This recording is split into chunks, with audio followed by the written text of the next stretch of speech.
नमस्कार. Diamond of medical ट्रेडरच्या आजच्या भागामध्ये आज आपण जाणून घेणार आहोत ते म्हणजे कोंडा कमी करण्यासाठी आहारात नेमका कोणत्या पदार्थांचा समावेश करावा. B2, B3, B6, B9 असे विटॅमिन असलेले पदार्थ आपल्या आहारामध्ये असणे आवश्यक आहे. झिंक, हेल्दी फूड, प्रोबायोटिक पदार्थ हे जास्त फायदेशीर ठरतात. पाणी पुरेसं घेणं, आहारामध्ये ताजी फळं, ताज्या भाज्या, पोषणयुक्त असलेले पदार्थ ठेवणं, तसेच टाळूची काळजी घेणं, सौम्य प्रकारचा अँटी डॅन्ड्रफ शॅम्पू वापरणं, अतिजोरात डोक्याला स्क्रब करू नये, कोरड्या टाळूसाठी हलका मॉइश्चरायझिंग करणं हे अत्यंत फायदेशीर ठरू शकते.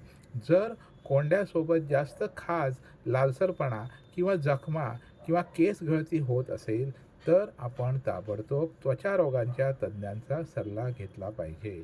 याशिवाय आपणास काही प्रश्न किंवा शंका असल्यास आपण स्क्रीनवरती दिलेल्या नंबरवरती आम्हाला संपर्क करू शकता. धन्यवाद.